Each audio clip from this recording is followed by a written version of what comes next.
Ilustrísimas autoridades, señoras y señores, como presidente de Nueva Economía Forum tengo el placer de darles, como siempre, la bienvenida a Smart City, foro de la nueva ciudad que organizamos con la colaboración del grupo FCC. Hoy tenemos la gran satisfacción de recibir como ponente de esta tribuna a la alcaldesa de Madrid, doña Manuela Carmena, a la que va a presentar el alcalde de Zaragoza, don Pedro Santisteban. La tribuna es suya.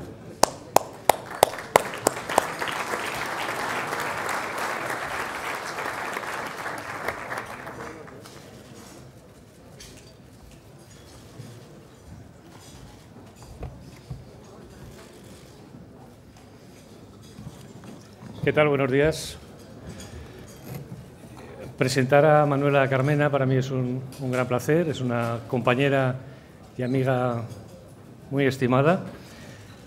Nos hemos visto en ocasiones de forma fugaz. Tenemos amigos comunes de la parroquia de Entrevías, de San Carlos Borromeo, Enrique de Castro. Compartimos trayectorias profesionales parecidas, ella como profesora asociada y yo igual también en la ciudad de Zaragoza. Y compartimos sobre todo el amor por el derecho en el foro, ella como juez y yo como abogado penalista. De estos encuentros fugaces que ha habido entre nosotros a lo largo de los últimos 25 años, podríamos hablar, o puedo hablar yo más que nada de intuiciones en esta presentación, de cuestiones que pienso que compartimos ambos dos.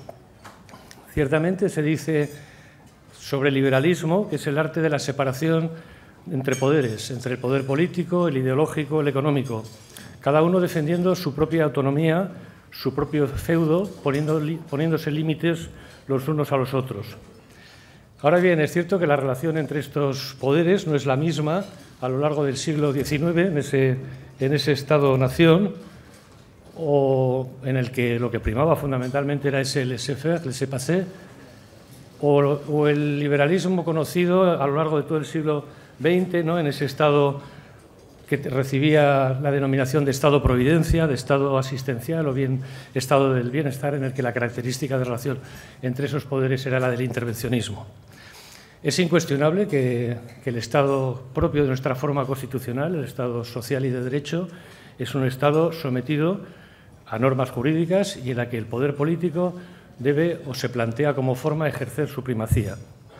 Nos une, o me une con Manuela Carmena, ese proyecto de la modernidad en el que de esa lucha contra el absolutismo monárquico se derivaron una serie de reconocimientos a los derechos individuales, civiles y políticos.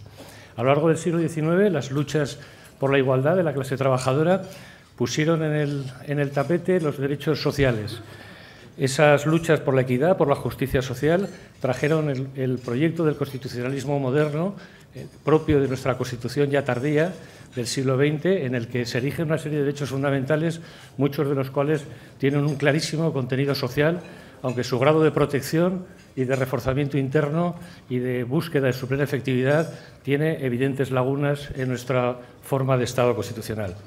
Ahora bien, nos encontramos con unos cambios a finales del siglo XX, producto del llamado proceso de globalización, en el que se altera toda una jerarquía entre los poderes sociales. El poder económico, auspiciado por el poder mediático, han desplazado al poder político a un tercer lugar, en el que el poder político tiene que asumir prestaciones de gendarme. Algunos hablan de que estamos en pleno tránsito hacia un Estado penal y leyes como la famosa Ley Mordaza o la reforma del Código Penal parece que apuntan en esa preocupante dirección. Es paradigmático un fenómeno como el de Il Cavalieri, el señor Berlusconi, en la Italia reciente, en la que observamos cómo el poder financiero devora a los otros poderes, como alguien con poder financiero y que controla los medios de comunicación se aupa al poder político para vaciar de contenido el Estado constitucional y para buscar espacios de impunidad para su propio quehacer económico, liberticida, diría yo, en sentido de apropiación de la riqueza. Es un fenómeno evidentemente preocupante, pero muy reciente, que nos debería hacer reflexionar a todos sobre cuáles son las formas jurídicas que deben primar en los tiempos que nos ocupan. Es en este contexto en el que creo que una de las cuestiones que tanto Manuela Carmena como yo compartimos es la importancia que tiene que personas que hemos defendido ese Estado constitucional bajemos al ruedo de lo político y, parafraseando a ese opúsculo de un gran jurista que era von Jhering, a finales del siglo, mediados del siglo XIX, que nos decía en su libro La lucha por los derechos, nos decía que los derechos no se mueven en el cielo, los conceptos. Los derechos han sido algo producto de las luchas y de la evolución histórica, y el constitucionalismo moderno, de alguna forma, representa el punto más elevado del progreso moral y civil que la humanidad haya logrado traducir en derecho positivo hasta nuestros días. Esos grandes logros de la modernidad hoy en día creo que es en lo que nos hemos dejado la piel juristas como Manuela Carmena o el que ellos hoy les habla. Esta evolución del constitucionalismo nos lleva hoy a afirmar que no hay libertad sin igualdad, que no hay derechos individuales sin una procura existencial asegurada para todos en una sociedad en la que el derecho a la supervivencia con dignidad esté plenamente asegurada. Es evidente que esto comporta una batalla cultural y civil a liberar más que en el plano político, en el plano moral e intelectual. Y ello exige, de alguna forma, la permanente reivindicación de esos derechos sociales y de su necesario blindaje constitucional y no dejarlo a expensas del humor de cada gobierno de turno. Un constitucionalismo tomado en serio que imponga límites y contrapesos a todos los poderes. Esto debe llevar, en los tiempos que corren, a redefinir lo que consideramos bienestar y la forma de hacerlo posible. Y pienso que eso es lo que justifica nuestra presencia, sobre todo la de Manuela Carmena, en foros como el que nos ocupa. Muchas gracias por haberme concedido el honor de presentar a mi amiga Manuela Carmena.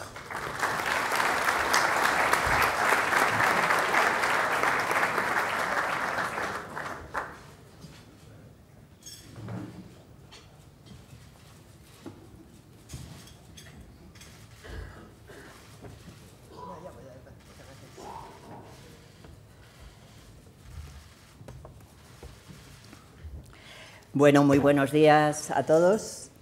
En primer lugar, muchísimas gracias a este foro por tener esta oportunidad de reunirnos aquí a tantas personas interesadas que queremos reflexionar sobre nuestro querido Madrid, sobre esta ciudad que tantas posibilidades, tantas expectativas, sin lugar a ninguna duda crea por estar precisamente en este momento estrenando ayuntamiento. Muchas gracias a todas las autoridades presentes, especialmente gracias a los compañeros de la corporación, a los compañeros de la judicatura, que por aquí veo alguno y me gusta mucho saludarles, y por supuesto a todos ustedes, prensa, interesados. Gracias por venir, gracias por estar interesados. Y, por supuesto, muchas gracias a Pedro. Pedro, como han visto ustedes, es un gran intelectual y bueno, pues un estupendo profesor universitario muy preparado y con el que ahora pues nos encontramos compartiendo estas nuevas experiencias de alcaldías, de personas que venimos desde un mundo diferente, ¿no? Muy bien, dicho esto, creo que cuando el presidente del foro me pidió que interviniera, pues yo le dije, bueno, pero claro, me dijo que estaban ustedes, y yo lo entiendo, vosotros, muy interesados en saber cuáles eran estas primeras reacciones al frente del Ayuntamiento de Madrid.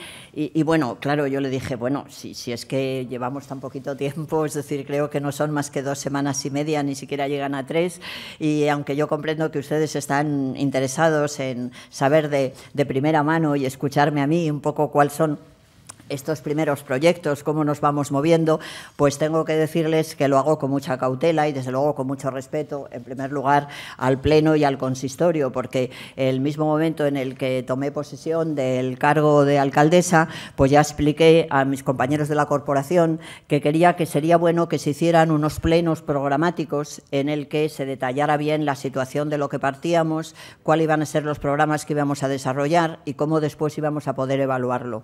Con eso quiero decirles que no quiero adelantar ahora cuestiones que deberán ser debatidas en el seno del Pleno y, por tanto, pues simplemente pues les voy a dar unas ideas generales sobre algunos de estos temas que les ha parecido a todos ustedes y, por supuesto, a la presidencia del foro interesante que hablara, ¿no? Ustedes me han pedido que hable sobre las Smart City y de eso vamos a hablar. Claro, yo creo que vivimos en un momento en el que la tecnología, los alcances impresionantes de la tecnología, cada día nos da una sorpresa y muchísimas posibilidades. Pero yo creo que a su vez también vamos constatando hasta qué punto nosotros, muchos, en general la sociedad, se entiende insegura sobre muchas veces qué es lo que se le ofrece, qué es lo que acepta y, sobre todo, qué es lo que espera de las grandes tecnologías.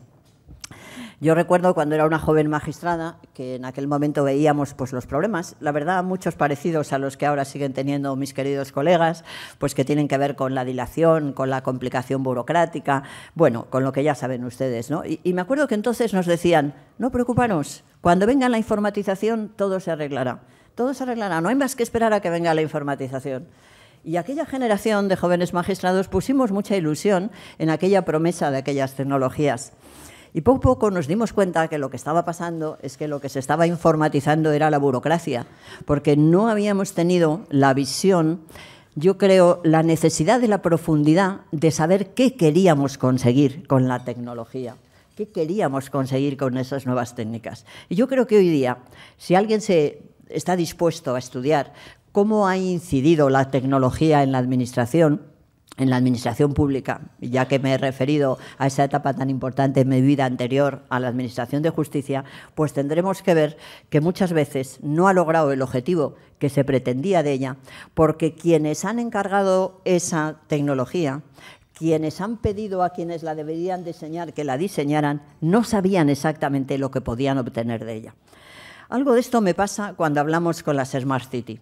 Hace 3 o 4 años estuve en un simposio en La Coruña sobre las Smart City y fui con una enorme ilusión, hasta el punto de que empecé a reflexionar sobre cómo precisamente las ciudades inteligentes lo que están ofreciéndonos a largo plazo es la posibilidad de realizar conductas por nosotros mismos, conductas deseadas, las conductas que nosotros estamos muchas veces invocándolas a través de los hechos legislativos, a través de los reglamentos, a través de los protocolos. Y algo de esto es así, porque en el fondo las Smart City, las ciudades inteligentes, lo que pretenden es a través de esas grandes plataformas informáticas, a través de esas grandes plataformas de información, conseguir que las ciudades funcionen sin necesidad de que las personas tomen esas decisiones. Es decir, es planificar las decisiones y que esas decisiones se vayan haciendo solas, ¿no? La verdad es que las Smart City, con toda esa estructura de sensores, con toda esa estructura de inteligencia artificial, que significa utilizar el Internet de la comunicación, los móviles, la televisión, la nube, o el Internet de la energía, los contadores inteligentes de todos los suministros, etcétera, o el Internet de la logística, las cosas inteligentes, lo que se pretende es que el mundo mejore mejor, que la sociedad, que la ciudad vaya sola haciendo lo que desde las personas que la dirigen quieren que se haga, ¿no? Yo siempre pensé que las Smart City podían aportarnos grandes avances, ¿no? Yo pensaba, por ejemplo, la cantidad de energía que nos lleva desde la policía municipal, la estructura judicial, la abogacía, por ejemplo, y la medicina y los enormes desastres que significa conducir borracho, ¿no? Sí, todos sabemos que es una cosa deleznable, que es una conducta que sistemáticamente el Código Penal castiga, que desde todas las estructuras policiales se persigue, los controles, todas las campañas de concienciación, etcétera. Pensemos lo que sería si uno coge un coche y en el mismo momento, muchas gracias, y en el mismo momento que va a poner el contacto, el coche no funciona porque hay un sensor, el alcohol que se transpira en la piel, remite al vehículo y el vehículo se para y el vehículo ya no funciona, ¿no? Esto hoy es posible porque tenemos un desarrollo suficiente para que eso sea posible. Eso son una de las grandes esperanzas por donde pueden ir esas enormes posibilidades que yo creo que hoy día nos dan todos los recursos que vienen englobándose en lo que son precisamente las Smart City, ¿no? Sin embargo, tengo que decirles que cuando yo he llegado a este ayuntamiento y con el respeto que para mí significa la actuación de los gestores anteriores, la alcaldesa anterior, todo su equipo, por el que siento enorme respeto y en el que constato en muchas cosas un gran acierto, tengo una gran desorientación cuando veo cuáles han sido las disposiciones que se han llevado en relación a convertir al ayuntamiento como un ayuntamiento que responda a ese presupuesto de las ciudades inteligentes. Efectivamente, he podido ver que en el 2012 se llevó a cabo un contrato muy importante por 14.600.000 euros para intentar hacer el desarrollo del programa MINT para efectuar una plataforma de comunicación que permita realmente el poder controlar todo lo que realmente sucede en la ciudad, todo lo que realmente sucede entre la relación y la ciudad y el ayuntamiento, y también ofreciendo para que los ciudadanos puedan llevar a cabo las participaciones que quieran y consideren necesarias, ¿no? Bueno, no lo sé, voy a hablar un poquito sobre la experiencia que me ha producido por lo que sé de este programa, ¿no? Pero antes de ello quisiera decirles que quizá echo en falta en este programa, lo mismo que les decía inicialmente, una falta de diseño claro de la estrategia o el objetivo político que se quiere conseguir por medio de estas plataformas informáticas, de estas plataformas de información. ¿Qué se quería conseguir haciendo este gran contrato para convertir este MIN de nuestro ayuntamiento? A mí me parece que es muy importante que se delimite con claridad que esas cuestiones técnicas tienen que estar sometidas a una apuesta clara de una ciudad con un gobierno abierto, que sean los ciudadanos los que, conociendo todos los datos que el ayuntamiento contiene, conociendo todas las posibilidades de interacción, puedan tomar decisiones, controles.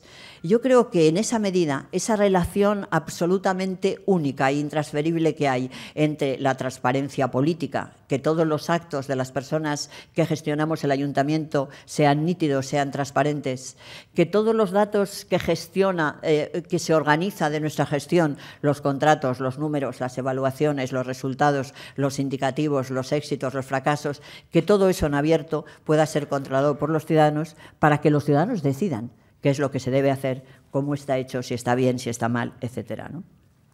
A partir de ello, me pregunto, cuando me encuentro con la necesidad de comenzar a desarrollar lo que para mí y mi equipo, naturalmente, ha sido más trascendente, nada más llegar al ayuntamiento, y en eso creo que coincido con la presidenta de la Comunidad de Madrid, la señora Cifuentes, porque yo creo que en ambas actitudes ha habido una especie de primer fogonazo claro de acción, que era lo que nos preocupaba, la malnutrición de nuestros niños. Yo sé que he recibido hace unos días una comunicación de la Comunidad de Madrid, de nuestra presidenta, en la que decía que pedían una serie de datos sobre los niños y las posibilidades de abrir los colegios, etcétera. Afortunadamente, el ayuntamiento nos adelantamos. Y nada más llegar, lo primero que hicimos fue saber exactamente, intentar saber, mejor dicho, cuántos niños había con malnutrición en nuestra ciudad de Madrid. Y la verdad es que mi sorpresa, después de conocer que había tanta plataforma informática, tanta, digamos, base de datos preparada para la necesaria utilización, con esos gastos tan importantes a los que antes me he referido, fue constatar, efectivamente, que esos datos pues no estaban y no existían. ¿Por qué? Porque lo primero que pude ver en todo lo relativo a los servicios sociales es que no se había hecho una gran base de datos para saber cuántos niños necesitan que reforcemos sus comidas, ¿no? Hoy día yo creo que ya les puedo dar algunos datos, no son definitivos, son provisionales, pero creo que ya les puedo dar unos datos. Cuando la delegada de los derechos sociales de nuestro ayuntamiento se vio con la necesidad de buscar cómo se llevaba a cabo este reparto de comidas, puesto que sabíamos que los colegios se cerraban, lo primero y prácticamente lo que tuvimos claro es que solamente teníamos 2.700 niños que habían sido detectados por los servicios sociales como niños que necesitaban algún tipo de apoyo. Pero esos datos no nos parecían coherentes y no nos parecían coherentes con otros informes que veíamos de las organizaciones como Save the Children, UNICEF, OESA, etcétera. Eso pues, nos llevó naturalmente a organizar toda una estructura de distribución. En este momento ya les puedo decir que efectivamente hemos conseguido distribuir 110.000 raciones para los 3 meses de verano, que creemos que va a llegar, por supuesto, no solamente a estos 2.700 niños, sino a otros que por vía indirecta vemos que por lo menos han acudido a los albergues del ayuntamiento y que creemos que van a necesitar de este tipo de complementos alimentarios. Pero eso no nos deja tranquilos, porque nos parece que es imprescindible que un ayuntamiento que quiere conocer todo, que quiere tener sus datos en la punta de las manos, que quiere con esos datos diseñar sus programas, necesita hacer una base imprescindible de qué es la malnutrición en nuestra ciudad de Madrid. Esto tiene una trascendencia enorme, porque la malnutrición de hoy va a hacer un déficit muy importante en los madrileños de mañana, y nosotros lo tenemos que tener claro. Yo no puedo evitar un recuerdo emocionado, además, de una persona que no sé si ustedes conocen, que se llama Gertrudis de la Fuente. Gertrudis de la Fuente en este momento es una nonagenaria, está cerca, yo creo, a los 95 años, últimamente se la dio un premio. Es de nuestras personas, digamos, de las personas más especializadas en la medicina bioética, en la medicina, es realmente una de las personas más relevantes en todo lo que se refiere al conocimiento de esas técnicas de la medicina experimental, ¿no? Es poco conocida, quizá porque es mujer. Cuando la dimos aquel premio, ella simplemente nos dijo yo creo que se le dio en el marco de la Asociación de Mujeres Empresarias, y la respetable Gertrudis de la Fuente nos dijo: pensar por favor en nuestros niños, no se os olvide vuestros niños. Y yo lo recuerdo y lo tengo presente, y por eso creo que ya les puedo dar algunos datos que son importantes. ¿Cómo lo hemos hecho? Lo hemos hecho gracias a contar a los servicios técnicos del ayuntamiento, a funcionarios que se han puesto a trabajar con una prisa tremenda. Ya nos han dicho algo muy importante, que según la encuesta de condiciones de vida del Instituto Nacional de Estadística del 2013, hay que pensar que hay un 31% de las personas de Madrid que viven en riesgo de pobreza, lo que nos hace que, partiendo que un 4,9 son menores, lleguemos a una cifra de 25.563 niños que estarían en lo que se llama la tasa AROPE de riesgo. Esta tasa es una tasa interesante, la utiliza la Comunidad Europea, es Authorities of Poverty of Social Exclusion, y significa que esos niños que están en esa situación no comen carne, pollo o pescado al menos cada 2 días. Bueno, yo creo que ya tenemos unos datos. A partir de esos datos, este ayuntamiento va a diseñar toda una serie de medidas que van a ir del lado y junto con la Asociación Nacional de Pediatría, y me gustaría que más adelante pues poder ya adelantarles y decirles cómo efectivamente vamos mejorando y cómo vamos consiguiendo ir saliendo de esas tasas que nos parece que son preocupantes, ¿no? Pero lo mismo que he podido observar esta falta de datos, a pesar de estas plataformas informáticas, en uno de los temas claves, como es el de la malnutrición de los niños, algo también me ha pasado cuando nos hemos enfrentado con la realidad del desempleo. Nosotros sabemos que si hablamos de pobreza infantil es porque hay una tasa de desempleo todavía muy importante en nuestro país y en nuestro Madrid. Ya sabemos que es menos que en otros sitios, pero sabemos que es desigual y sabemos que hay distritos en los que efectivamente hay una tasa muy alta de desempleo. ¿Qué tenemos que hacer para evitar este desempleo? Sobre todo en 2 puntos fundamentales al que se refiere nuestro programa y nuestras primeras medidas, de las que más adelante, ya digo, ya hablaremos en su momento en nuestro consistorio. Pero fundamentalmente tenemos que conseguir trabajo, porque no hay otra manera de solucionar el desempleo si no se consigue trabajo.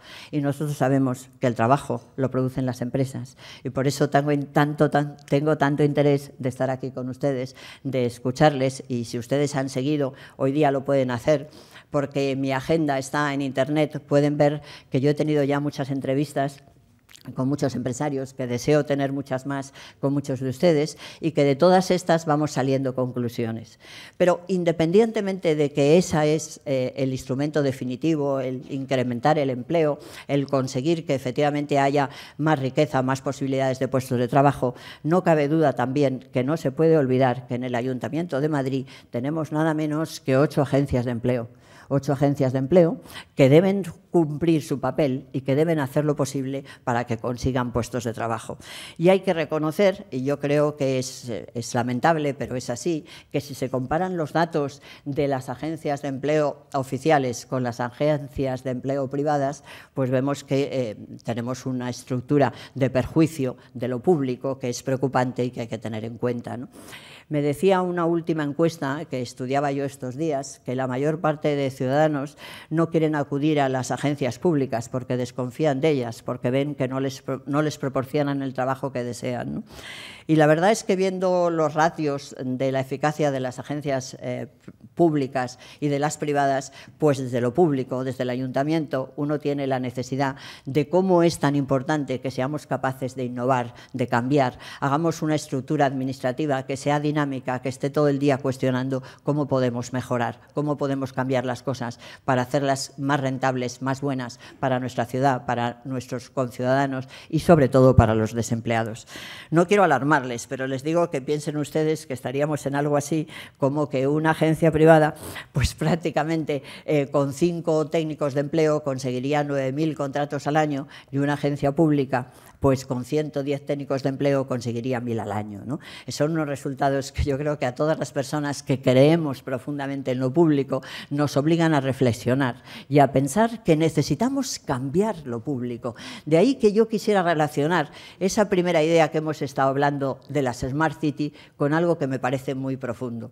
Las Smart City, sin duda, son una consecuencia, como les decía antes, de esos procesos de innovación tecnológica. Pero, como me decía además la señora Cristina Garmendia en una entrevista interesantísima que tuvimos el otro día cuando nos ofrecía que el ayuntamiento entrara en el patronato de Ecotec, pues ella decía es que recordar, y yo, Cristina, voy a coger tus palabras, voy a coger sus palabras, recordar que la invención tecnológica viene después de la necesidad de la invención pura.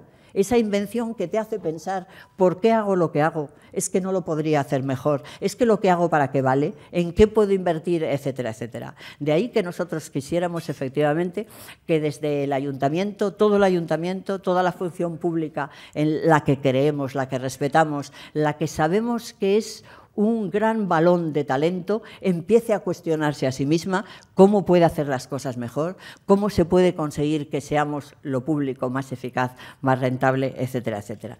De todas esas cosas queremos hablar y creemos que es fundamental que se lleve a cabo esa estructura de innovación en el propio seno de lo que es el valor personal, el gran colectivo, la gran riqueza de las personas que tenemos en el ayuntamiento. Pero como nosotros no estamos solos y como ya les decía, tengo tanta esperanza en la sociedad civil y todo lo que la compone, tengo que decirles con mucha alegría que a pesar de que llevamos poquísimo tiempo, pues yo creo que ya hay una serie de cosas, no solamente las referencias que he hecho antes, que son importantes, sino además alguna nueva construcción que ya tenemos entre manos. Antes de ayer recibí la respuesta de la CEIM, que estoy segura que algunos de ustedes están aquí, algunos de vosotros estáis aquí, sobre una propuesta que ha hecho el Ayuntamiento, que es la crear 4 grupos de trabajo que ya están empezando. Yo creo que los 4 grupos de trabajo son muy interesantes.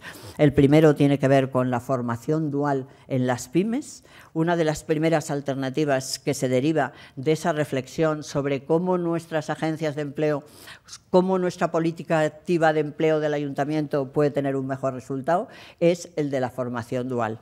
A mí me preocupa mucho que desde el ayuntamiento gastemos dinero en hacer cursos que no valen para encontrar trabajo.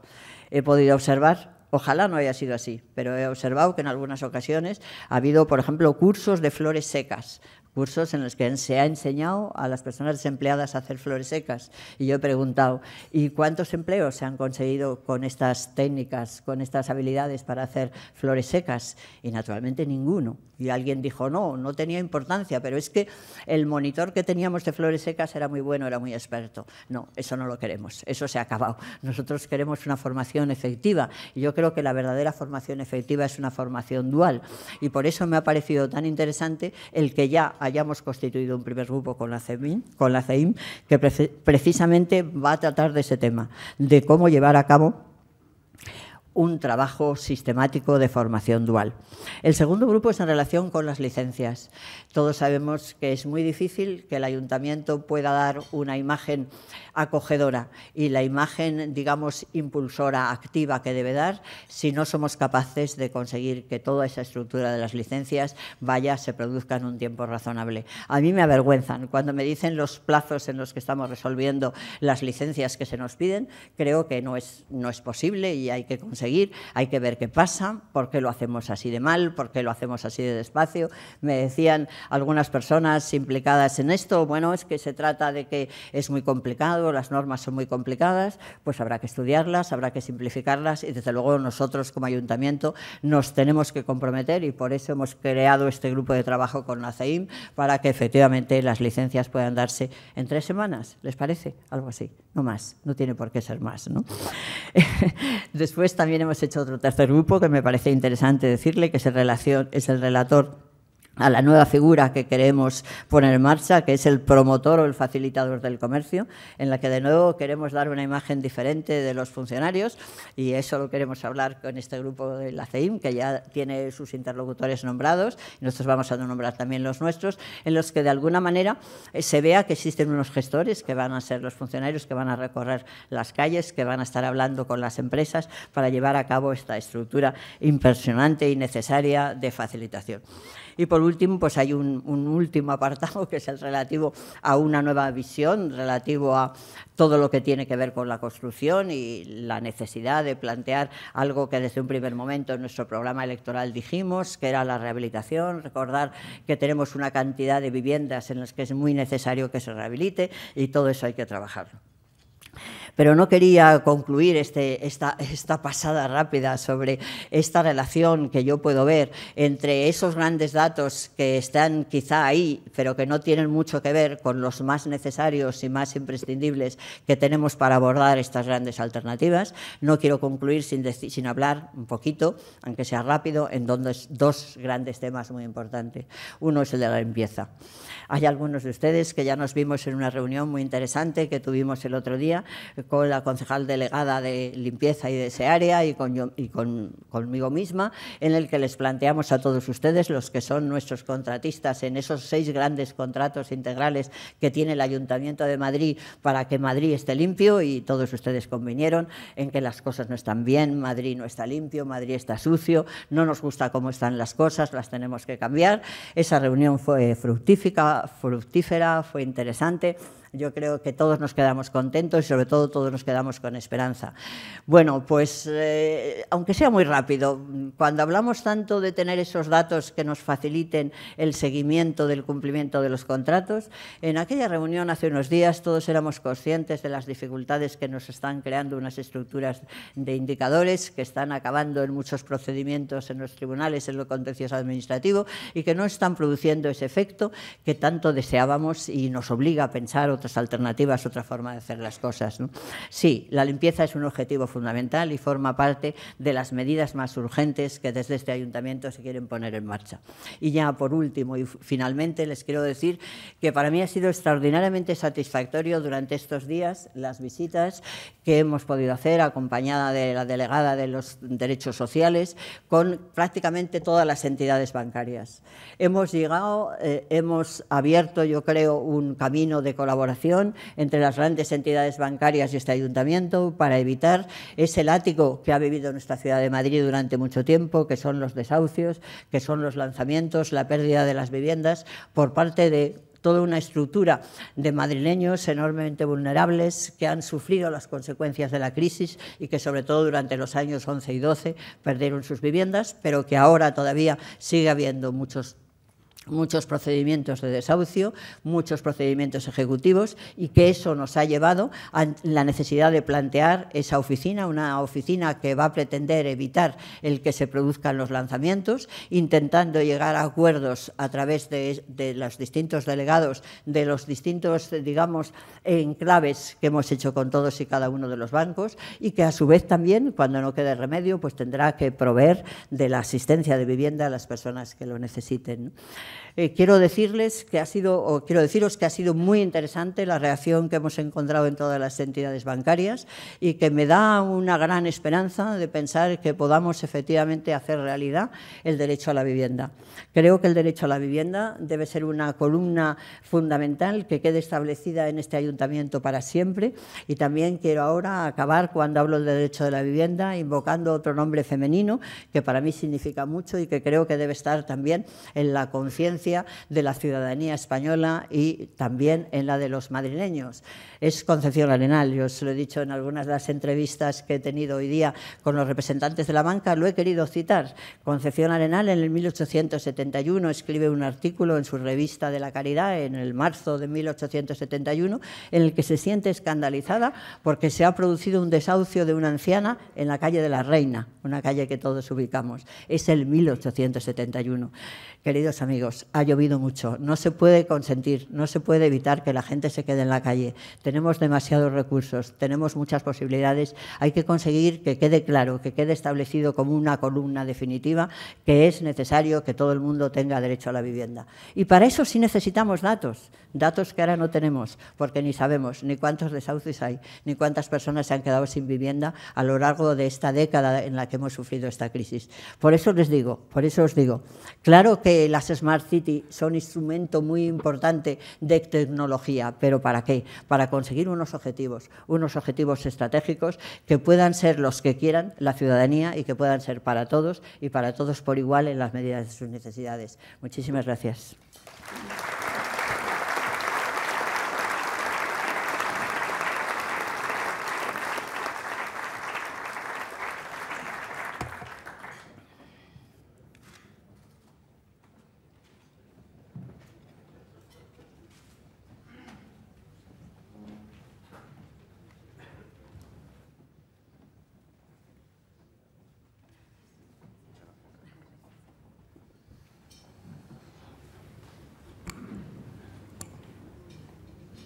Muchas gracias, alcaldesa. Muchas gracias, alcalde de Zaragoza, por la presentación. Carlos Álvarez le va a hacer una pregunta de las fáciles. Es para que vaya cogiendo usted buen tono. ¿Cómo se siente después de su aterrizaje en el ayuntamiento? ¿Ha sido muy distinto a como lo esperaba usted? No sé, no había pensado demasiado en cómo iba a ser. No sé, es muy nuevo, para mí es muy nuevo, y cuando algo es muy nuevo, pues es nuevo. Y sí, es distinto a todo lo que he vivido, pues sí, aunque yo creo que el conocimiento con lo público sí que me permite identificar esas líneas básicas de eso que para mí es trascendental, innovar lo público, hacer una estructura permanente de innovación en la función pública. Alicia Foncillas le pregunta si tiene razón la portavoz de Ciudadanos, doña Begoña Villacís, por cierto está con nosotros, cuando le critica por falta de transparencia porque, según ella, la mayoría de los actos de la alcaldesa son sin cobertura informativa. ¿Qué va a hacer para mejorar esa percepción? ¿Tiene que radiarse y televisarse cada minuto de cada jornada? Haga usted lo que haga. César Caruana le pregunta si va a someterse usted en los plenos a las preguntas de la oposición, de modo que sean sesiones de control similares a las que se tienen en las Cortes y en la Asamblea de Madrid. Jorge Rivera, de Es Radio, en línea con esto, dice: dijo usted que abriría su despacho de Cibeles a los ciudadanos y que lo reformaría. ¿Abrirá su despacho a los vecinos de Madrid? ¿Podrán entrar físicamente en él a contarle sus quejas? ¿Será con cobertura informativa? Tatiana García, ya ve que este tema de la transparencia suscita mucho interés. Desde ABC dice: al ser la presidenta del Pleno, ¿contestará usted a las preguntas de la oposición o será Rita Maestre, también con nosotros? Bueno, son tantas preguntas que voy a ver si las puedo organizar bien. En primer lugar, tengo que decirles, quizá con modestia por mi parte, no había reflexionado mucho sobre la manera de cómo funciona el Pleno del Ayuntamiento de Madrid. Y cuando yo asumí la presidencia del Pleno, pues quizá estaba pensando en el modelo que yo vivía en el Consejo del Poder Judicial, que presidía mi gran amigo Javier Delgado, y que él naturalmente intervenía cuando era necesario. Entonces yo la idea que tengo es un Pleno en el que debe haber más espontaneidad espontaneidad, mucha más libertad de intervención y que yo, desde luego, no es que esté dispuesta, es que estoy deseando intervenir y que me encantará que no solamente la oposición, sino me gustaría muchísimo que los ciudadanos pudieran en el Pleno intervenir también y hacernos preguntas y buscar un momento en el que podamos contestar a las preguntas que nos puedan hacer los ciudadanos. Eso me parecería deseable y me gustaría a mis compañeros de consistorio, el resto de concejales, comunicarles la idea de que debemos cambiar, debemos modificar el Pleno. Yo creo que debemos hacer un Pleno que resulte más atractivo, porque la verdad es que el único que hemos hecho, pues yo pienso que yo soy un ciudadano y estoy oyendo eso y apago la televisión porque no se entera uno de nada. Damos todo por leído, no sé. Yo creo que eso no es buen sistema. Debemos, no sé, yo creo que lo tenemos que pensar y hacer otra cosa, pero ya me adelanto que yo encantada voy a contestar a todo lo que sea necesario. Es más, que me gustaría en más ocasiones intervenir, ¿no? Respecto al tema de la accesibilidad, claro, sí, yo creo que ahora mismo no hay nadie que haya intentado hablar conmigo que no lo haya conseguido. No me parece que tienen ustedes nada más que ver mis agendas que están colgadas en la página web y entonces ustedes pueden ver el tipo de persona que tiene entrevista. Pero además de esas entrevistas, pues cualquier persona desde la calle puede, como ha pasado ya, pedir una entrevista y si no estoy ocupada, cosa que reconozco que es rara, pero en fin, si hay algún huequito, pues he podido ver a personas que han venido sin ningún tipo de entrevista y que han pasado por delante del portal de Alcalá 50 y han pedido permiso, se les ha puesto una tarjetita, han entrado y por lo menos en este momento recuerdo a 5 o 6 personas que han entrado así.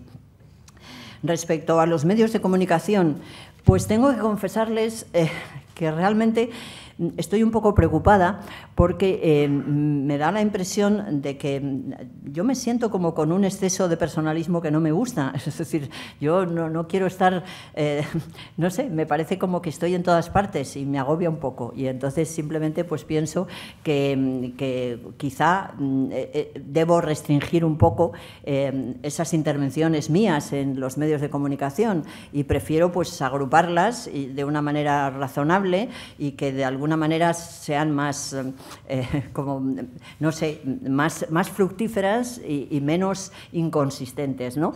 Por ejemplo, no sé lo que ustedes pensarán, pero cuando, por ejemplo, pues llegas a hacer una entrevista, ¿no? Y salgo por ejemplo, del ayuntamiento y se me acercan los periodistas, o ahora cuando entraba y me empezabais a preguntar los periodistas, pues yo creo que es mejor hacer una rueda de prensa y hablar con tranquilidad que no hablar precipitadamente, ¿no? Porque después hay muchos malos entendidos y de un malentendido se forman montañas de malos entendidos, ¿no? Pero bueno, pues no sé, si mi querida amiga Begoña Villacid piensa que no soy lo suficientemente transparente, pues lo consideraré, no sé. A mí me parece que sí, pero bueno, para eso están las críticas, para ver si hay cosas que mejorar y si debo tener más intervenciones con los medios de comunicación, y así lo piensan mis compañeros y así lo piensa la ciudadanía de Madrid, pues lo haré, claro que sí.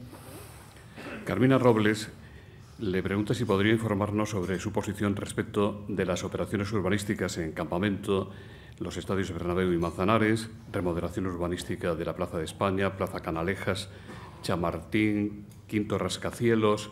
¿Tienen razón los que alertan y se alarman de que se perderán millones de euros de inversión si se confirma la paralización de esos proyectos? Ramón Darío Molinari, corresponsal de prensa de Estados Unidos, dice: dadas las diferencias de cara al proyecto Operación Chamartín entre usted y Carmona, el portavoz socialista, ¿qué perspectiva tiene de que salga adelante como mina para la creación de empleo en Madrid? Bueno, yo creo que tal y como yo he podido hablar cada vez que se me han planteado estos temas, ya en el despacho, allí en el despacho del ayuntamiento, pues a las personas que han venido a hablarme de estos temas, pues les he dicho que hay que estudiarlo y que hay que estudiarlo con mucho detalle. Son proyectos de mucha trascendencia, todos ellos yo creo que tienen unos elementos muy aglutinantes, muy parecidos, que son fundamentalmente proyectos grandes de construcciones y yo creo que hay muchos temas que hay que verlos con mucho detalle y yo creo que con cada uno de los interlocutores les he señalado puntos en los que me parece que esta nueva corporación tiene que profundizar y analizar, porque lo que se trata es que intentemos lograr lo mejor para Madrid ahora y hay que ver cuáles son las características que presentan esos programas, evaluarlas y ver qué es lo que nos conviene, qué es lo que nos conviene a todos a Madrid. Ya les he dicho de entrada, y esa es mi postura, que me interesa muchísimo la participación de la empresa privada, que les necesitamos, que son fundamentales que ustedes estén con nosotros, pero claro, naturalmente hay que ir viendo cómo y para qué y en qué circunstancias y cómo se va a desarrollar, ¿no? Yo les diría que no tengan preocupación, que hay muchas posibilidades y que a lo mejor lo que se ha pensado desde un primer momento tiene esas características, y pensando todos juntos podemos buscar algo que tenga características mejores. Porque eso es lo bueno del razonamiento, eso es lo bueno del debate. A alguien se le ha ocurrido algo y sobre esa idea, sobre ese proyecto, a lo mejor hay muchas posibilidades de mejorarlo. Respecto a las posibles diferencias que puedo tener con el concejal y el portavoz del Partido Socialista en el Ayuntamiento de Madrid, Antonio Miguel Carmona, pues creo que no son tales, porque me parece que él comparte conmigo, y me parece que con el resto también de los concejales, la necesidad de que estudiemos detalladamente todos estos procedimientos, ¿no? A mí me gustaría recalcar, y con cariño se lo digo a los medios de comunicación, que por favor que no caigamos en los tópicos, no, permitámonos el que tengamos una capacidad discursiva, de análisis, de debate, como yo creo que la ciudadanía exige. Esto no es blanco o negro, esto no son los buenos y los malos, estos no son los míos y los otros. No, por favor, demos un salto, salgamos de eso. Somos gestores, y los gestores que estamos ahora a su disposición y a su servicio, vamos a intentar hacerlo lo mejor posible, y para eso hay que estudiar, hay que evaluar, hay que comparar, hay que hablar con unos y con otros. Ese es el buen sistema. Salgámonos, por favor, de los míos, los otros, los de antes, los de ahora, etcétera. ¿Qué plazo se da más o menos concreto para relanzar estos proyectos ahora parados o ralentizados? ¿Cuáles de estos proyectos son los que más dificultades pueden tener por sus criterios? Pues yo creo que en eso me parece que podemos hablar que no se puede ni tan siquiera rotular como de procedimientos parados algo que un ayuntamiento que lleva 2 semanas y media, como quien dice, ni siquiera yo creo que son 3 semanas completas, lo único que está diciendo es: déjenme mirar, déjenme verlo, déjenme escuchar. Es decir, que no hay paralización ninguna. ¿Cómo podrían ustedes, digamos, considerar una actitud de tal frivolidad que sin ni tan siquiera haber considerado lo que significa el estudio de un expediente se estuviera ya tomando decisiones? No, calma, tranquilidad, cada uno tiene sus características y cada uno va a tener una buena y interesante salida. ¿Estén seguros? A lo mejor no es la que habían pensado ustedes inicialmente, pero a lo mejor es mejor, porque muchas veces, pues es verdad, cuando se piensa 3 veces sobre algo, se consigue algo mejor. ¿Por qué no? Vamos a intentarlo. Pablo Bravo, consejero del Hotel Ritz, dice: el turismo, sobre todo el de calidad cultural, compras, alojamiento de lujo, espera que reciba el apoyo y el aliento de Madrid y sus instituciones, y no se creen incertidumbres como ha sucedido en alguna ciudad de gran peso. Francisco García le pregunta si usted cree necesaria en Madrid una moratoria turística como la que promueve la señora Colau en Barcelona. Lázaro Bonilla dice: ¿qué va a hacer el Ayuntamiento de Madrid en relación con los llamados apartamentos turísticos en viviendas y oficinas, en fraude de ley y en competencia ilegal con el sector hotelero? Si va a cerrar esos establecimientos que ofrecen sus servicios por Internet y que son fácilmente localizables, o seguirá la inspección municipal haciendo caso omiso a las denuncias y a esa realidad. Bueno, yo creo que vamos a empezar casi por lo más evidente, ¿no? No va a haber ninguna moratoria para el turismo, todo lo contrario. Yo estoy intentando relanzar el turismo. Creo que no he mencionado que otra de los grupos de trabajo que se ha creado precisamente con la CEIM es sobre turismo, es decir, porque quizá no se lo he dicho porque no es un grupo como tal, sino solamente es un proyecto de hacer una tormenta de ideas, es decir, reuniones para hacer tormentas de ideas sobre el turismo. Miren, yo el otro día, cuando Tuve un ratito y entré por nuestras instalaciones del centro y me dirigí al mostrador donde damos información turística desde Madrid, en el propio ayuntamiento. Me presenté a la persona que estaba allí, detrás de este mostrador de lo que antes eran los mostradores de correos, y le dije, por un momento piensa que yo soy una turista y que quiero conocer Madrid, ¿qué me dirías? Me sentí tan mal de que me dieran una información, y eso que había advertido que era la alcaldesa, que si no llego a advertirlo no sé lo que sería, pero me dio una información tan pobre que yo dije, ¿cómo es posible que no seamos capaces de vender bien Madrid? Madrid es una ciudad extraordinaria que tiene infinidad de posibilidades, y yo quisiera que cuando alguien entrara a nuestro edificio de Cibeles viera todas las posibilidades de Madrid, desde cómo hacer amigos en Madrid, cómo hacer el turismo rural, cómo ir de compras, cómo ver, por ejemplo, a mí me sorprendió que esta persona que estaba allí ni siquiera me habló de 2 o 3 museos y ni siquiera me habló del Museo Romántico, que a mí me parece que es una delicia de museo, en el que, entre otras cosas, hay una cafetería deliciosa para tomarse un café oyendo los pájaros, ¿no? ¿Cómo es posible que no tengamos esa sensibilidad para exponer lo que es nuestro querido Madrid? Así que de moratoria nada, de turismo todo, y naturalmente un turismo, pero que sea bueno para todos, claro. Ya saben ustedes que yo dije en la campaña, y ahora mismo, esta mañana, precisamente cuando venía, me he encontrado en el metro a una funcionaria de cultura y del ayuntamiento, y hemos aprovechado para hablar un poquito de estas cosas, y entonces ella me decía los proyectos, y yo decía, bueno, no hay que olvidar que un proyecto del ayuntamiento muy importante es convertir el Palacio del Capricho en un museo maravilloso del siglo XVIII, ¿no? Bueno, va a ser un museo que no va a estar en la Almendra, va a estar en un barrio de Madrid, en el barrio que ya conocen ustedes de Barajas, ¿no? Es decir, claro que sí, nosotros queremos hacer una ciudad entera de museo y pensar que el turismo no va a estar solamente en la Almendra, se va a difundir por los barrios, va a generar otra serie de posibilidades. En ese contexto, ¿qué ocurre con los apartamentos que se contratan por Internet? Pues yo creo que es un tema muy nuevo, que hay que estudiarlo. No sé lo que hasta ahora el ayuntamiento anterior ha llevado a cabo. Yo les digo que me parece interesante estudiarlo y que un poco las líneas generales yo creo que hay que buscar siempre en que esas explotaciones puedan responder a las actitudes realmente de iniciativa y, digamos, de espíritu innovador que pueden tener quienes las ponen en marcha, apoyadas precisamente en las tecnologías, pero tienen que tener la estructura de solidaridad que significa el impuesto, que significa la colaboración de una determinada parte por realizar una determinada actividad, ¿no? Entonces yo creo que esas serían las 2 características.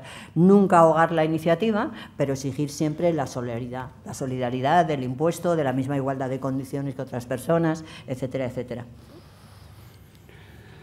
Irene Castro, del diario.es, dice, se ha criticado sus intenciones respecto a la... No entiendo la palabra. ¿Qué será? A los desahucios. ¿Cree que tienen fundamentos esas críticas o se debe a un entretenimiento político partidista?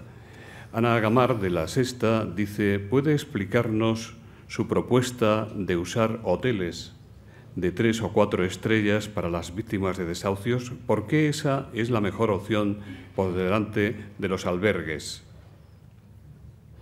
Bueno, yo lo primero que tengo que decir ahí es que eso es un gran invento. No sé quién se ha inventado esto de los hoteles de las 3 y 4 estrellas, no sé. Yo creo que eso es, pues, no sé, pues consecuencia a veces de que los medios de comunicación, pues, yo no digo que haya ningún tipo de actitud voluntaria de generar esas confusiones, pero es casi como ese juego que ustedes conocen, que cuando éramos niños hacíamos, que era el telégrafo, que uno decía una cosa al de al lado y el otro al de al lado y al final salía un enorme disparate. Pues me parece que esto es, bueno, operación telégrafo en grandes medios de comunicación, no tiene nada que ver.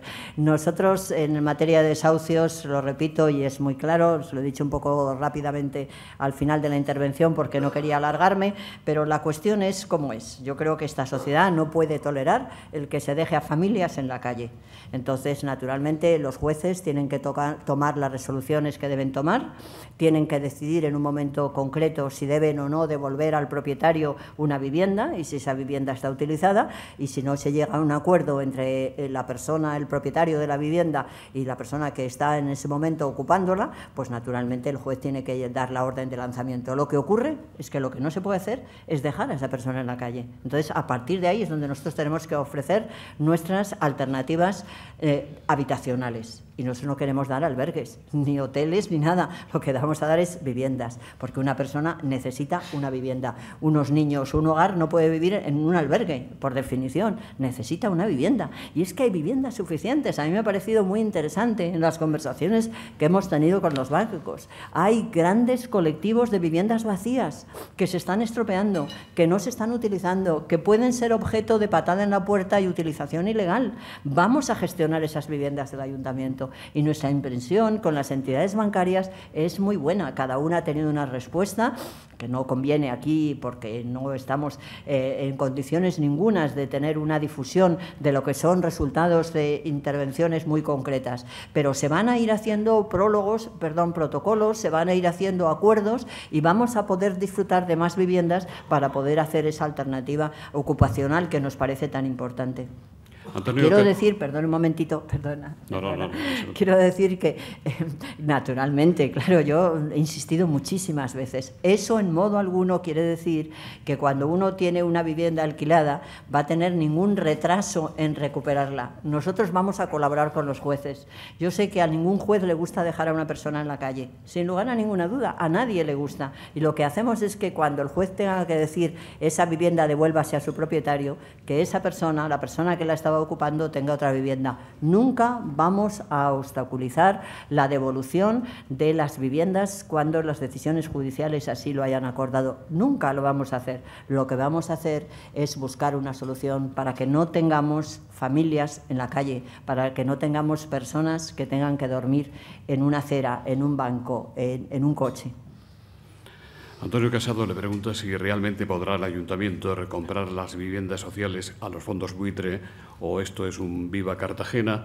Intentará recuperarlas para sus adjudicatarios si fuera posible, instando la anulación judicial de la venta de esas viviendas a esos fondos buitre, promoviendo fondos nido con participación municipal. Ana Gamar dice el apoyo de Ahora Madrid a la proposición no de ley que aprueban esta tarde en el Ayuntamiento supone un cambio de actitud respecto al caso Zapata. Ya ve que le he mezclado dos cositas. Muchas gracias.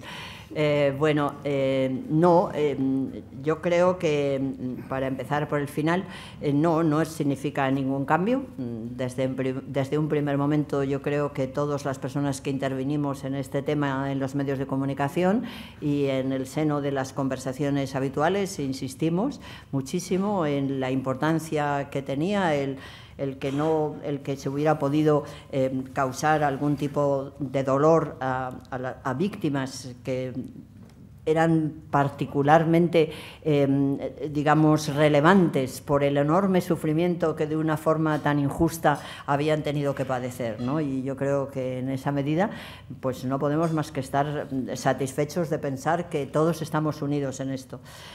Yo quiero decirles que cuando pasó todo esto y vi que la Asociación a favor de la tolerancia que dirige el señor Ibarra nos había hecho una crítica, pues le llamé por teléfono para darle las gracias, porque yo pienso que, y me lo han oído decir en otras veces, que las críticas ayudan y son buenas y te hacen pensar y, bueno, pues pueden pensar. Y como en aquel momento político con tanta tensión, pues yo se lo agradecí porque pienso que para eso están las organizaciones civiles, para eso está la sociedad constituida en defensa de los derechos humanos y me parece que sí, y me siento muy satisfecha de que hayamos llegado a un acuerdo en este pleno que se va a celebrar esta tarde respecto a temas muy importantes que tienen que ver con el respeto a los derechos de las víctimas, el no hacer políticas que puedan nunca en ninguna medida incrementar la marginación, el odio, etcétera, ¿no? Luego volveremos a lo de los fondos buitre. Se nos ha quedado ahí, pero volvemos después. Cristina García Ruiz, de Radio Nacional de España, dice si la Fiscalía en el tema Zapata ha sido muy dura, ¿qué le parece, qué opina? Y Ignacio Pulido, de Las Mañanas de Cuatro, quiere saber su valoración del hecho de que la Fiscalía insista en el tema de Guillermo Zapata. Bueno, pues vamos a ver, vamos primero por lo de los fondos los fondos que han sido los que han comprado las viviendas sociales.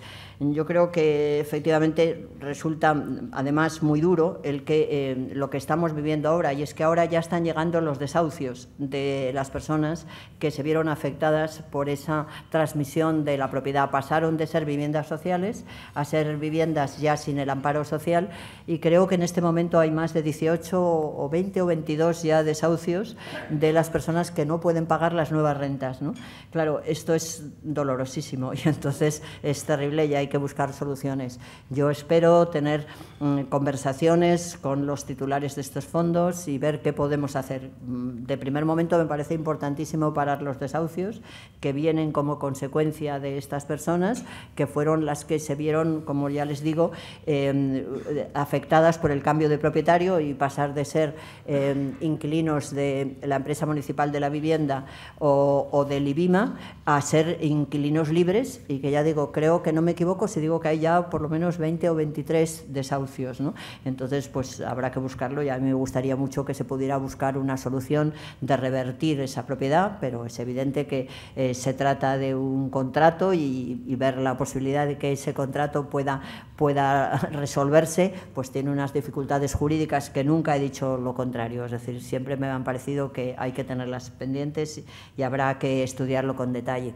Respecto a las actuaciones, que no sé exactamente cuáles son los términos del escrito que ha podido llevar a cabo la Fiscalía en contra de la decisión de sobreseimiento que tomó el magistrado número 5 en relación con el concejal de nuestro ayuntamiento, pues digo lo que siempre he dicho en relación con las actuaciones judiciales, que las actuaciones judiciales toman sus decisiones y que esas decisiones, pues yo siempre las respeto, y por tanto no sé lo que dice el compañero fiscal, pero diga lo que diga, pues dará lugar a una resolución, y esa resolución la respetaré, como creo que siempre se deben respetar las resoluciones judiciales. Elena Domínguez le pregunta: la ausencia de usted en la cena ofrecida por los Reyes al presidente de Perú presagia que usted no va a participar como primera representante de la capital de España a las recepciones de gran boato y perifollo como esa. Bueno, no sé, son ustedes lo que dicen lo del boato y el perifollo. Yo creo que a mí las cenas... Bueno, yo no sé, yo soy de poco cenar, pero bueno, cuando haya que ir a cenar, pues claro que iré, ¿no? Lo que pasa es que esa en concreto no pude ir, ¿no? Bueno, no puedo decir más que no me pronuncio nada respecto a los adjetivos que han calificado ese acto, pero sí aviso que soy de poco cenar, pero bueno, que también voy a cenas, es decir, que también iré cuando sea necesario. Andrés Aberasturi, periodista, que es miembro de una asociación que trabaja con niños y jóvenes paralíticos cerebrales, le pregunta si hay algún plan o medida concreta, si está estudiándolo usted, para la ayuda a discapacidades y sus asociaciones. Sí, el ayuntamiento anterior ya trabajó en el tema de las discapacidades, y yo he estado además viendo, porque dentro de esto que me interesa muchísimo, que sean los propios funcionarios los que generen talento, generen iniciativas, pues a través de los medios, a través de mi correo, me ha llegado un proyecto de un funcionario muy interesante en unas actuaciones para dar una mayor información sobre todas las perspectivas de ayuda en materia de discapacidad, que me ha parecido interesante, ¿no? Es decir, creo que hay cosas hechas, pero hay que seguir trabajando más. Y de nuevo insisto, y además así me voy a dirigir a través de la plataforma de Aire, que es esa intranet en la que todos los funcionarios estamos dentro y que podemos hacer muchas alternativas. Quiero insistir mucho en generar todas esas ideas y toda esa serie de proyectos, y que además esas ideas y esos proyectos puedan determinar la designación de cargos de libre designación, ¿no? Porque me parece, intento o creo que me gustaría trasladar que el ayuntamiento intentara generar mucho talento, buscar ese talento que sin duda está en los funcionarios. Y da la casualidad que estos días he recibido un proyecto que me ha parecido interesante de un funcionario respecto a mejorar la situación de las personas que sufren discapacidades. Carolina Esteban le pregunto por qué corre tanta prisa a cambiar los nombres de plazas y calles de Madrid dedicadas a figuras del pasado, llegando al extremo de quitársela incluso a Santiago Bernabéu o a Manolete, a Concha Espina, un icono del madridismo como Santiago Bernabéu, que es una manera muy respetable de ser madrileño. ¿Cuál será el criterio para rebautizar esas calles? Más preguntas sobre este tema, que parece que tiene mucho interés. Carlos López Combarros, cambiar hoy el nombre de ciertos lugares públicos después de 40 años no resulta un tanto anacrónico. La reconciliación a estas alturas no debería estar superada. Fernando Jáuregui dice, ¿tan urgente es cambiar los nombres de las calles? Bueno, que yo sepa, dentro de las medidas urgentes que les he hablado un poquito, en esta mañana no he mencionado los nombres de las calles. Lo único que tengo que decirles es que hay que distinguir lo que nos obliga por la Ley de Memoria Histórica de algo que nada tiene que ver. A mí el otro día me preguntaron si íbamos a cambiar la plaza de Margaret Thatcher. Yo no sé de dónde ha salido eso, no hay la más remota idea de que eso sea así. A mí me parece muy bien que en Madrid haya recuerdos de personas que en un momento determinado, unos u otros madrileños, han decidido que se les debería hacer un homenaje, ¿no? Me parece perfecto. Otra cosa muy distinta es que efectivamente nosotros tenemos unas obligaciones de la Ley de la Memoria Histórica y que tienen que ver con ese drama inmenso que significó la Guerra Civil Española, la sublevación contra la República. Eso son otras cosas, son muy serias, tienen que ver con un periodo de la historia de España del que sin duda todos los que somos profundamente demócratas nos tenemos que sentir lejos, distantes y críticos, ¿no? Es lo que la Ley de la Memoria Histórica además nos ha obligado a hacer, ¿no? Pero no tiene nada que ver. A mí me parece muy bien que Santiago Bernabéu tenga lo que pueda tener, y no digo Concha Espina, que es una mujer además que yo adoro y que me parece una persona interesantísima, ¿no? Carlos Andradas, rector de la Universidad Complutense, le pregunta cómo ve el papel de las universidades públicas urbanas en el nuevo proyecto de Madrid.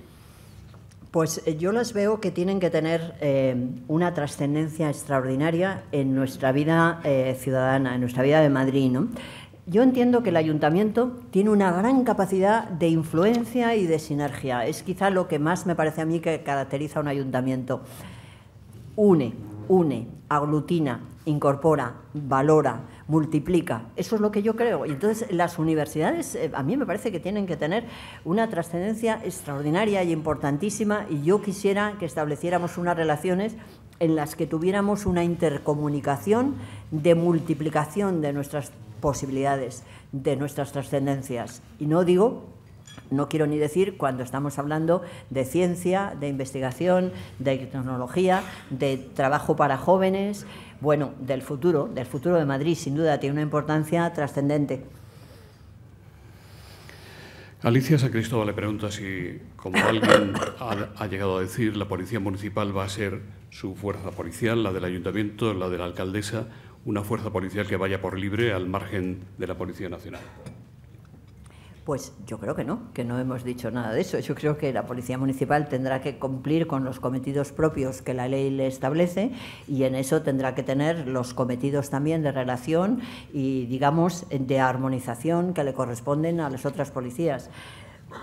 Creo que además, gracias a la intervención de la delegada del Gobierno, en los últimos días pudimos ver cómo algo, como todo lo relativo a la semana del orgullo LGTB, ha tenido una combinación de policías extraordinariamente efectiva. Es decir, se ha combinado todo, y yo creo que yo se lo agradezco mucho a la delegada del Gobierno cómo se ha hecho, y me parece que también el concejal de seguridad de nuestro equipo pues ha tenido una estructura de concertación y de homogeneización perfecta, y que yo sepa, pues yo estoy muy agradecida a las fuerzas de seguridad, a todas, cómo ha salido esta semana. Yo creo que esta semana ha sido una semana muy bonita, muy interesante para todos los aspectos de nuestro Madrid, y que ha salido muy bien gracias a esa armonización entre policías que es imprescindible. ¿Qué conclusiones y qué propuestas de actuaciones concretas van a salir de su reunión con los sindicatos, especialmente en lo que tiene que ver con los funcionarios municipales y la remunicipalización de los servicios realizados ahora por empresas privadas? Bueno, yo creo que se ha abierto una agenda importante con los sindicatos para que haya acogida para esta posible transformación que el Ayuntamiento quisiera encontrar de la función pública, ¿no?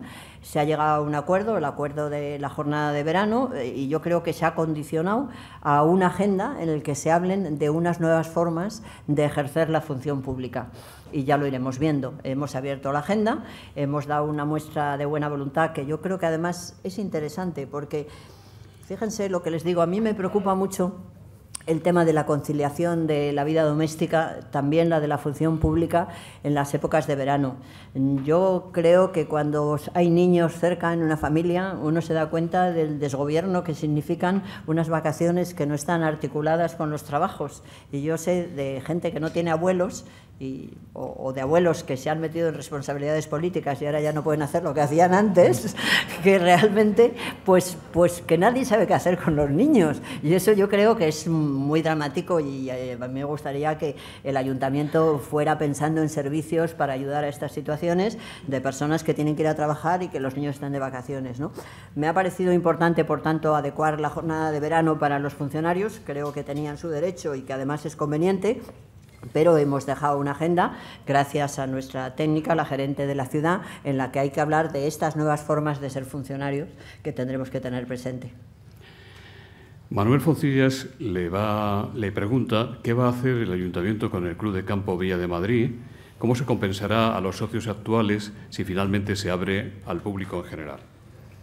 Pues la verdad es que no sabemos. Yo creo que no tenemos que pensar y reflexionar. Yo creo que lo único que me parece que sí hemos hecho los nuevos concejales es renunciar a ser esa especie de socios gratis o socios sin pagar, porque no nos parece bien. Nosotros creemos que la función pública no debe llevar incorporado ningún tipo de privilegios y así como ya saben ustedes que hemos devuelto al Teatro Real el palco cuyas entradas se destinaban a repartirse entre las personas directivas del Ayuntamiento de Madrid, y lo mismo hemos hecho con el palco de las ventas, pues tampoco hemos aceptado ser unos socios sin pagar o unos socios de privilegio.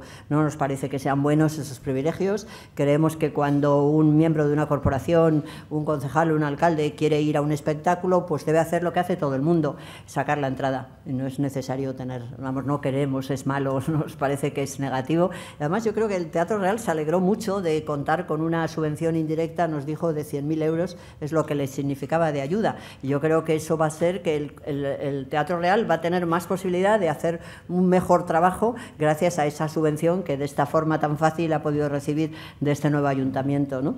Entonces, en esa medida, pues tendremos que ponernos a hablar sobre cuáles son las mejores posibilidades para mejorar ese club, para buscar que tenga una repercusión y una trascendencia que pueda ser lo más general y lo más deseable para la mayor parte de ciudadanos de Madrid. Constantino Mediavilla, editor de Madrid Diario, quiere conocer su posición respecto a la apertura comercial de domingos y festivos. Bueno, yo creo que ese es un tema muy importante que será de los que vamos a trabajar precisamente en esa comisión, en ese grupo de trabajo que se ha establecido con la CEIM, ¿no? Yo creo que son cuestiones que tienen muchas diversas aristas y hay que estudiarlas. Yo diría que podíamos definirlo con un depende. Depende de dónde, cómo, en qué condiciones, en qué circunstancias, no sé, hay que conciliar intereses de unos y otros, y me gustaría, ya les digo, ponerles un gran depende y lo vamos a estudiar y vamos a ir viendo, porque yo también soy muy partidaria de experiencias piloto, de ir probando, de ver, vamos a probar en este sitio, en el otro, para que veamos cómo van funcionando las cosas. Creo que en general el hacer reformas a una sola alternativa no es bueno. Me gustan los proyectos piloto. Francisco José Alonso Rodríguez le pregunta si cree que usted podrá cumplir el ciclo de 4 años como alcaldesa y si no presiente que después de las generales puede sufrir una moción de censura como la que le van a realizar, dice quien pregunta, ERC y otros en Barcelona, a su amiga Ada Colau. Bueno, muchas cosas ahí. No tengo ni idea, no tengo ni idea. Si alguien nos hace una moción de censura, pues ya veremos, no sé. Yo creía que se refería a otra cosa esa pregunta. Creía que se refería a mis años, a eso de... Yo decía, a ver si es que ustedes piensan que... Sí, usted está muy joven. Claro, no, pero estos días me ha hecho mucha gracia porque he visto que muchos directores de la banca son de mi edad y nos hemos sentido muy bien cuando hemos visto de edad. Digo, eso promete, eso promete. Manuel Muñoz, de Cuarto Poder, dice: ¿es posible la construcción de una candidatura para las generales con el mismo modelo o parecido a ahora Madrid y Zaragoza en común? Isabel Alonso, de Telecinco, le pregunta si le gusta el sistema de primarias de Podemos. Bueno, pues yo tengo que decir, y lo he dicho siempre que he tenido ocasión, yo no soy una persona política, no soy una politóloga, no estoy especialmente interesada en nada relativo a la trascendencia, digamos, política de carácter general. Creo que ustedes conocen que yo he liderado este proyecto y ahora mismo pues soy la alcaldesa de todos ustedes y la alcaldesa de Madrid por un criterio de compromiso, de necesidad de hacer un cambio en la forma de hacer política, pero muy concretado a lo municipal, a la gestión de esta ciudad, etcétera. Y por tanto, no tengo ni opinión ni mi criterio es interesante respecto a cuestiones de política general, que además tienen muy poco que ver conmigo y que no son algo que ahora mismo me interese ni en la que creo yo que estoy capacitada para hablarles desde ningún tipo de las preguntas que me hacen ustedes. Bueno, pues ya vamos a terminar con estas últimas cuestiones. Javier Callejón, del Consejo de Juventud de España, dice: tanto por el número de personas afectadas como por la dureza con la que ha golpeado la crisis, la pobreza juvenil e infantil ha surgido como problema social. ¿Qué papel juega en su agenda política este asunto y qué propone? Está con nosotros don Carmelo Angulo, presidente de UNICEF España. Y la última de las preguntas es: ¿cuál es la posición del Ayuntamiento de Madrid, por lo que lleva usted como alcaldesa, respecto a la Cañada Real? Vale, fundamentalmente el tema de la malnutrición es clave para mi candidatura, es clave personalmente para mí. Les digo que una vez que nosotros aislemos bien y sepamos bien qué tipo de malnutrición tienen nuestros niños y cuántos son, vamos a hacer una base de datos, vamos a hacer estudios pediátricos y vamos a desarrollar toda una política para en un plazo de 4 años mejorar, yo diría, el 100% de esa malnutrición. Es un objetivo claro. Las medidas, pues las estamos estudiando, pero ya les digo que algunas puedo adelantar. Nosotros vamos a sistemáticamente asegurarnos que vamos a superar ese nivel de pobreza que es de esta referencia que les he dicho antes, creo que es el punto 6 de la categoría B y que es no tomar en 3 días ni carne, ni pollo ni pescado, ¿no? Eso es evidente. Entonces, ¿cómo lo vamos a hacer? Pues naturalmente becas de comedor, vamos a hacer, digamos, alternativas pediátricas de revisiones sistemáticas. En esa medida me interesaría muchísimo que las personas que trabajan en la biotecnología nos dieran posibilidades claras de cómo detectar la malnutrición de una forma sistemática y rápida para que se pudieran hacer sondeos en todos los colegios y supiéramos dónde está, etcétera. Después también nos preocupa no solamente la malnutrición por ocasión de no tener acceso a las posibilidades económicas que permiten una comida razonable, sino también la malnutrición como defecto, como falta de organización en los menús, etcétera. En eso también les puedo decir que tenemos unos datos importantes sobre la obesidad de nuestros niños y eso es otro capítulo, pero también lo vamos a tener presente. Estamos pensando en hacer además unos talleres sistemáticos de cocina en los institutos y en los colegios, en fin, toda una serie de baterías encaminadas a que en 4 años podamos decir que ya no tenemos niños con malnutrición. Eso es un grandísimo deseo. Y la última pregunta que tenía que ver... Cañada Real. La Cañada Real. Pues bueno, es que la Cañada Real, tengo aquí un informe y sinceramente es que se me parte el corazón porque la situación de la Cañada Real es insoportable. Ahí no hay agua corriente. Y ahí sí que no hay nada de nada, es una situación que no lo podemos tolerar. Yo creo que la Cañada Real, yo diría que ojalá hoy fuera el último día que hablamos de ella, porque me encantaría que dentro del menor tiempo posible no hubiera el nivel de pobreza absoluta que hay en la Cañada Real. No sé, no nos lo podemos permitir, hay que conseguir que eso se acabe. Despide el acto don Juan Béjar, consejero delegado de FCC, que ha hecho posible este foro.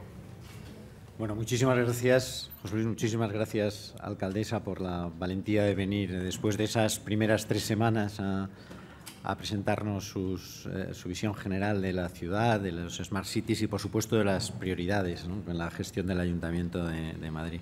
Nosotros estamos al servicio de la ciudad y encantados en colaborar en hacer una ciudad mejor, más vivible y que a todos nos cause más satisfacción. Muchas gracias a todos los asistentes, a la presidenta de la comunidad que nos ha acompañado, al delegado del Gobierno, a la delegada del Gobierno, al secretario de Estado, a los concejales de la coalición de Gobierno y de la oposición, por supuesto. Y muchas gracias a todos ustedes por asistir en el día de hoy al Foro de Nueva Economía. Muchas gracias.